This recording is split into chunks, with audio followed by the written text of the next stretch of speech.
కేంద్ర ప్రభుత్వం 2027 నాటికే బుల్లెట్ ట్రైన్‌ని పట్టాల మీదకి తీసుకొస్తామన్నారు. ముఖ్యంగా ముంబై, అహ్మదాబాద్ కారిడార్ నుంచి. కానీ ఇటువైపు చూస్తే జపాన్ వాళ్ళు ఇంకా ఆ మోడల్‌ని ఏదైతే E10 షింకెన్షాన్ యొక్క మోడల్ ఉందో దాన్ని ఇంకా అభివృద్ధి దశలోనే ఉంచారు.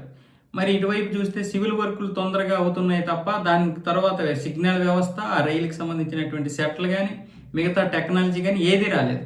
అందుకే ఇప్పుడు భారతదేశం ఒక సంచలనమైనటువంటి నిర్ణయం తీసుకుంది కేంద్రం. దీనికి చెందినటువంటి టెక్నాలజీ అంతా మనమే రూపొందించే విధంగా తైవాను, దక్షిణ కొరియా, యూరోపియన్ యొక్క ఈ బుల్లెట్ ట్రైన్ల యొక్క వ్యవస్థని పరిశీలించి దానికి తగ్గట్లుగా మనం కూడా సొంతంగా ఒక కొత్త వ్యవస్థను ఏర్పాటు చేసుకోవాలని చూస్తున్నారు. ఆల్రెడీ ఇప్పుడు దీనికి ప్రతిపాదనలు వెళ్ళిపోయాయి. ఇప్పటికే పనులు కూడా మొదలు పెట్టేశారు. దీనికి ప్రైవేటు, ప్రభుత్వ సంస్థలు అయితే భాగస్వామ్యంగా ఉండాలని ఇప్పుడు నిర్ణయించుకున్నారు. ఆల్రెడీ ఈ జపాన్కి ఇచ్చినటువంటి నిధుల్లోనే కొంత నిధులు అటు కూడా కేటాయించారు. ఎందుకంటే అది కూడా జపాన్ యొక్క అనుమతులు తీసుకొని, అనుమతులు అంటే మరి మీరు ఆలస్యం అవుతుంది కాబట్టి ఈ టెక్నాలజీని మీరు ఆపేయండి, మేము సొంతంగా టెక్నాలజీ రూపొందించుకుంటాము, మీరు ఆ సిగ్నల్ వ్యవస్థలో హెల్ప్ చేయండి అని చెప్పి ఇప్పుడు వీళ్ళ యొక్క సహాయం తీసుకొని ఈ యొక్క సివిల్ వర్క్ని అయితే చాలా తొందరగా పూర్తయ్యే విధంగా చూస్తున్నారు. 2027 నాటికి మన సొంత సిగ్నల్ వ్యవస్థ, అలాగే ఆ తర్వాత మిగతాది కూడా మన సొంతంగా అభివృద్ధి చేసుకునే విధంగా రూపొందిస్తారు. అలాగే తయారు కూడా చేస్తారు. ఇది మేక్ ఇన్ ఇండియాలో భాగంగా,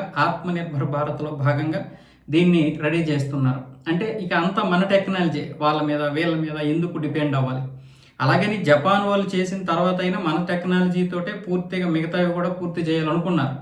మొత్తం జపాన్ మాత్రమే కాదు. కాకపోతే జపాన్ బాగా ఆలస్యం చేయడం వల్ల ఇప్పటికిప్పుడు మన సొంత టెక్నాలజీతో ఈ యొక్క రైలు వ్యవస్థనైతే రూపొందించడం జరుగుతుంది. ఇది ఇంకా శుభపరిణామమే ఒక విధంగా చెప్పాలంటే.